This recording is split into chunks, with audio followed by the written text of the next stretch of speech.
cups of almond flour. They've come out well. I'm really impressed with these. Some more of these almond biscuits. Okay, so I have never made these before. I've made almond flour focaccia before and I can't remember the recipe. So I found this recipe online. I've got my parchment paper here. It's not really neat, but hopefully it'll work. And I've got some almond flour flurry here from Holland & Barrett's. It's not cheap. It's about £8 something for 500 grams. But you said you needed that instead of like, you know, like the crushed almonds, like what you can usually get, because I think it's finer. I've used half and half coconut oil. I will put the measurements down below, but I think it's 1/3 of a cup, either butter or coconut oil. And it says to measure it out before you melt it. So here it is in the thing melted anyway. Then we've got 2 teaspoons of baking powder. They say to get gluten-free baking powder, and half a teaspoon of salt. I put a tiny bit of salt in because this butter has got salt in it. And then 2 cups of almond flour. And then we have 2 eggs beaten. So I'm gonna add this to here. So the reason why I'm making this is I'm gonna be making quite a few different keto items for my mum. She is in hospital. She's just had a tumour removed from her lung, and I've read about how a ketogenic diet can help with recovery, and she needs to lose some weight as well. And the last time I did something like this for her before, when she was having side effects from statins, she stopped taking them now, and her cholesterol's gone down and she lost 2 stone. So I might put some photos in here as well of when I lost lots of weight from doing a kind of paleo type ketogenic diet, and then when I went vegan. So I might pop some photos in to show you. If I have, they'll obviously be on the screen now. So here is the eggs and the butter and the oil. It said to use I don't even think I've got a whisk. Oh yeah, I'm just gonna get a whisk out. It said to use an ice cream scooper. That's the best way, and it makes 12 biscuits. But I'm not at my own house, I'm at my mum's, so I haven't got that. So I'm going to try and do it with a greased spoon and hope that that works. So it's coming together, it looks like. And then the baby brought the stick on my stand, so I'm holding this. I wanted it to be where you can see me, but I can't do it. I'm going to try and see if I can prop it up somewhere so you can see what I'm doing with the ice cream, not the ice cream, with the biscuit. So I'm just going to do that now. So I've mixed all the ingredients up. This is what it's looking like. It's looking quite sloppy, so I can understand why I said to use. I'll see what it's like with this spoon, which has got some almond flour on it. I'm just gonna give it a go like this. They said if you flatten it out, then you won't need to bake it as long. It's 15 minutes on 177. I don't know what that is in gas mark. I'll try and put that down below. And it says you don't need to keep them you don't need to have them too far apart because they don't expand like wheat ones do. So I think what I'll do is I'll just put in 6 in each one. But my mum likes sugar biscuits, but obviously there's no sugar in these ones. And What are you making? I'm making grandma her biscuits. Well, they're not biscuits, sweet biscuits. And on the recipe, I will link it down below. Can I have this water? Yes, you can.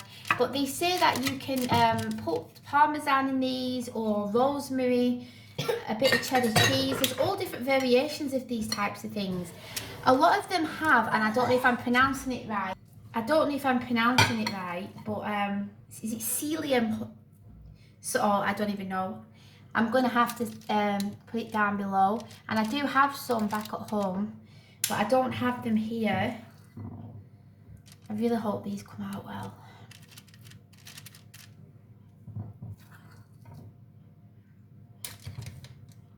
could have done with making it a bit bigger probably.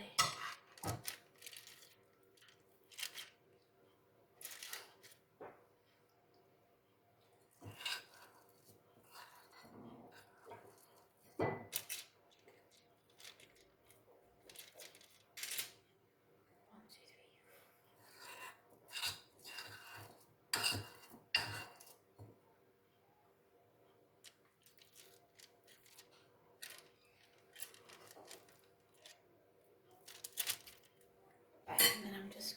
So I have done them. I thought I would just kind of flatten them a little bit. It makes them cook quicker then, because it says on the recipe 15 minutes, but if you flatten them, then they will take a less amount of time. So yeah, so I'm going to put them in the oven now. I'm really hoping that they come out well. It's like, you know, with wheat flour. With wheat flour, you can afford to mess up. So here they are, just out of the oven. I don't know if they're as brown as they should be. And I am making, here, I'm steaming cauliflower. And I'm steaming sprouts because I'm going to make like a cheesy, creamy, garlic sprout separate, cauliflower separate, and fill these containers to put in the freezer for my mum. So if you want to watch this video, I'll link it down below once it's uploaded. So I'm just going to let these cool for a little bit and then I'm going to have a taste of them. I don't know if they're supposed to be hard or what. I really hope they've come out well. Here are the biscuits done. I've got one here in my hand, what I want to try and see what they're like. I'm really sorry but the baby's getting upset here. So I'm going to try one and let you know what I think of it in a minute. But they look great.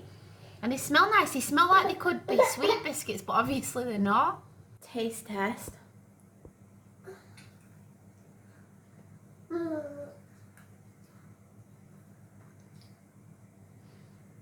This camera's not very good, so I don't know if it's going to focus.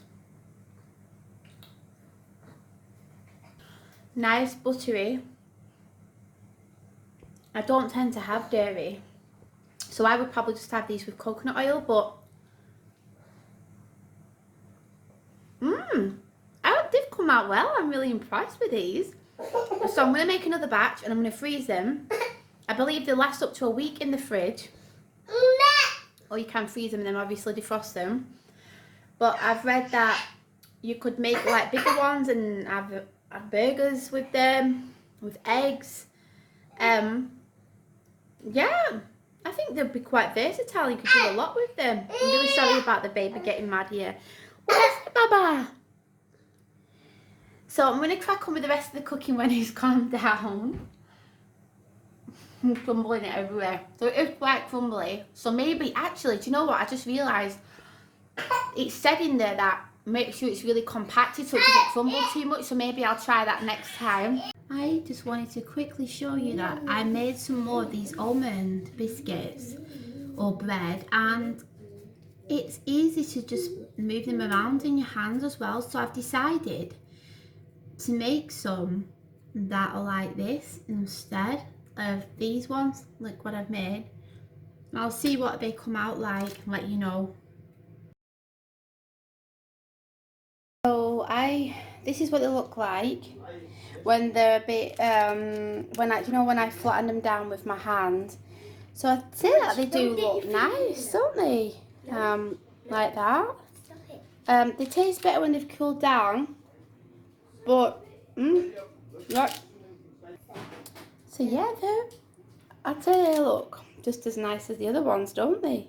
Mum, can I make a spoon soon? When we've made them, I'm just making some gluten-free, dairy-free brownies, but these aren't keto, so they're not good for mum. They're not low carb either. Now these are a little bit of a cheat. I made them, but I put a little bit of honey in because I know she's got a sweet tooth, and I thought maybe in the second week if she wanted a bit of a biscuit she could have this. So they're a bit browner. I have a bit of cinnamon as well. You can't even really taste much sweetness in them, but I thought it might just be a bit of a different variation. So I've frozen the other batch and I'm going to freeze these now. So then she's got lots of keto bread. So I've used a whole bag. So for about 28 biscuits or breads, like maybe she could have 1 or 2 a day. It's worked out with the eggs, probably in total, the ingredients, about £10–11. It's a bit pricey, but obviously it's more expensive than bread, but hopefully it'll help. So thanks for watching and I'll see you next time. Bye.